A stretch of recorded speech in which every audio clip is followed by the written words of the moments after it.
Praise the lord. Good morning అండి. అందరూ బాగున్నారా? ఈరోజు ప్రార్థన చేశారా? దేవుని వాక్యాన్ని చదివారా? కుటుంబ సభ్యులు కూడా ప్రార్థించలాగనా చర్యలు తీసుకోండి. దేవుని యొక్క ఆత్మ మీ కుటుంబంలో సంచరించిన గాక. రండి కలిసి దేవుని వాగ్దానం చదువుదాం.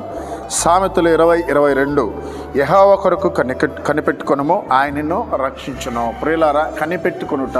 కొంతమంది మనం కనిపెడతాం, రాజకీయ నాయకుల దగ్గర కోసం కనిపెడతాం. మన యొక్క బంధువులు ఎవరైనా సహాయం చేస్తారని కనిపెడతాం.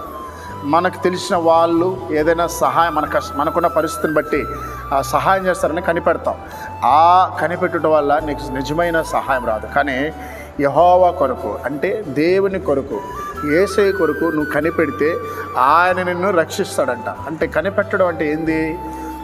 ప్రార్థన చేయడం. ప్రార్థన గదికి వెళ్ళి ప్రార్థించడం. నీకు ఎన్ని కష్టాలున్నా, ఎన్ని బాధలున్నా, ఎన్ని ఇబ్బందులు ఉన్నా, ఎన్ని నష్టాలున్నా, ఈరోజు నీకు ఎంత ఆర్థిక అవసరతలు ఉన్నా, ఈరోజు నీకు ఏమి కావాలన్నా, ఈరోజు నీకు ఉన్నటువంటి సమస్య, ఈరోజు నీకు ఉన్నటువంటి పోరాటము ఏదైతే ఉందో దాని కొరకు. కొంతమంది కుటుంబాలు భార్యాభర్తలకి మాటలు లేకుండా ఉంది.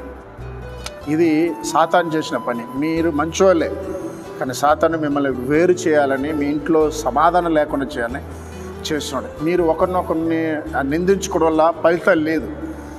దేవుని సన్నిధిలో ప్రార్థన గదికి వెళ్ళి కనిపెట్టు తల్లి, అయ్యా కనిపెట్టండి.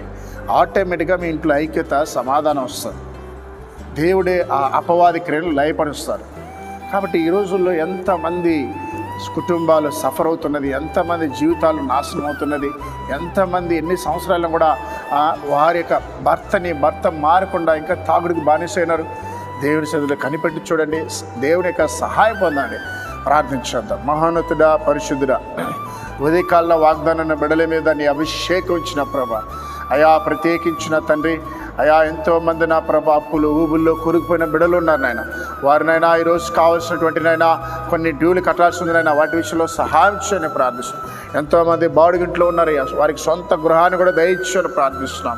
అయా ఎంతోమంది రాత్రుల్లో నిద్ర లేని స్థితిలో గడుపుతున్నారే, నజరుడైన యేసు నామములో వారికి నిద్ర దయచేయని ప్రార్థిస్తున్నాం.